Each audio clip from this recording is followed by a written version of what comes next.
They put her in chains, displayed her like an object, and called it justice. But when his eyes met hers, the human saw more than a captive. He saw someone worth saving, someone who still had fight left in her spirit. One bid, one choice, and everything changed, but freedom would come with a cost neither of them could escape. The auction hall reeked of metal, sweat, and the faint, lingering odor of blood. The air vibrated with low murmurs as shadowed figures shifted on raised benches, their faces mostly obscured in darkness. At the center, on a raised steel platform, the alien girl knelt. Chains hung heavy from her wrists and ankles, clinking softly with each subtle movement. Her blue skin caught the flickering light of failing overhead lamps, giving her an almost ethereal glow. Long black hair fell messily across her face, partially hiding her wide, expressive teal eyes, though the defiance in them could not be concealed. Two large white horns arched gracefully from her skull, catching every faint glint of light and casting shadows that made her seem both vulnerable and otherworldly. The auctioneer's voice rang out, rough and commanding. "Prime specimen. Healthy, strong, fully capable, opening bid." Before he could finish, a firm, calm voice cut through the room. "I'll take her. Full claim." All eyes turned.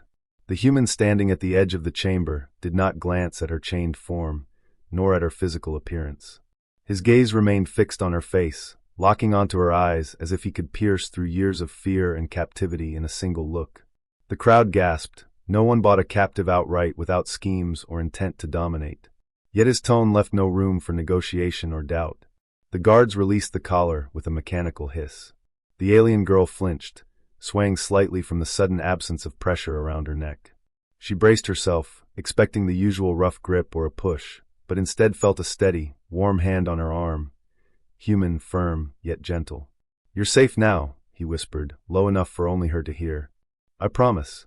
Her wide eyes studied him, trying to read the intentions behind the calm voice. Nothing. Only resolve. For the first time in years, she dared to believe it. The transport ship thrummed softly through the void, stars streaking past the viewport in long silver trails. She curled in a corner, blanket wrapped tightly around her shoulders, bare feet tucked beneath her.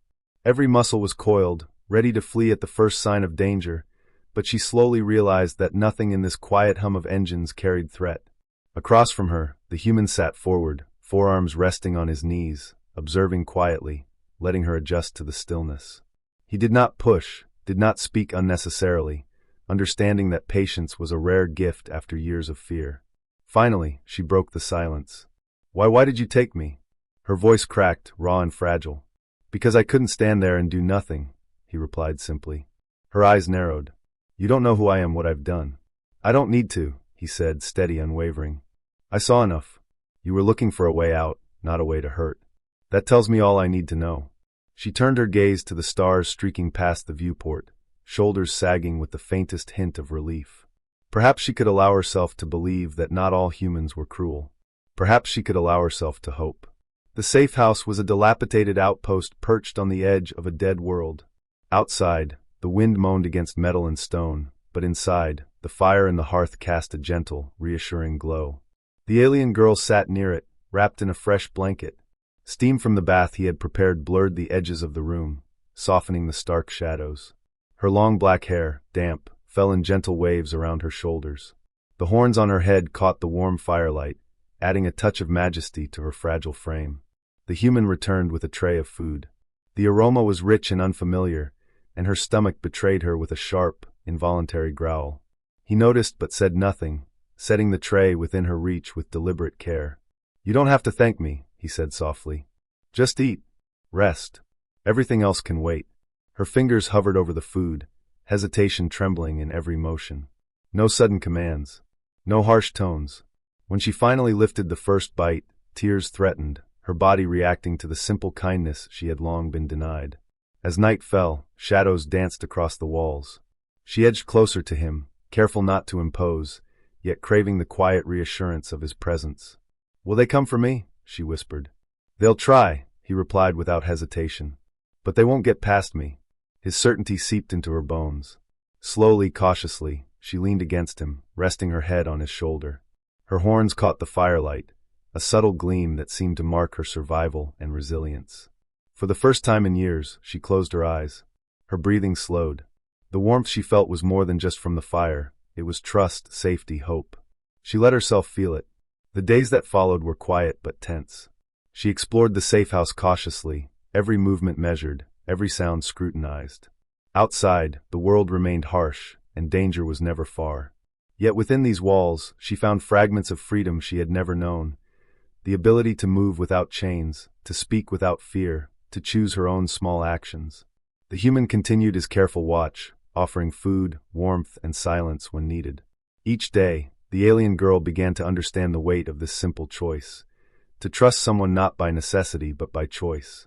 At night, she would sit by the fire, her eyes reflecting the flames and the faint glimmer of the stars beyond the small window. She began to speak of small things, memories of home, brief flashes of hope, thoughts she had never dared to voice. And he listened, never judging, never pushing, simply present. It was in these moments that she learned the true power of humanity, not the cruelty she had endured, but the strength to protect, to offer kindness, to stand against injustice even when it demanded risk. Weeks passed. The first time she ventured outside unchained, she moved with tentative steps, muscles remembering the tension of captivity but relishing the relief of freedom. The human followed at a careful distance, ever watchful, ever protective, giving her the space to reclaim her autonomy while ensuring danger could not reach her. On the barren plains beyond the outpost, under alien stars that glimmered cold and distant, she finally smiled, an unguarded, bright flash that seemed to light even the darkest corners of her soul. "You saved me," she whispered, barely audible over the wind. "I didn't save you," he replied. "You survived yourself. I only gave you a choice." The weight of those words sank deep. She understood then that freedom was not something given, it was something claimed, fought for, and honored. And she had fought, and she had been claimed, not as property, but as someone worthy of hope.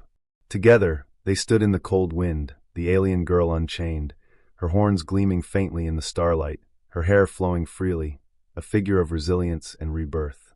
The human at her side remained silent, a steadfast guardian, witness to her reclamation of life. For the first time, she did not fear the next moment. For the first time, she did not fear herself. For the first time, she could simply be, free, alive, and unbroken.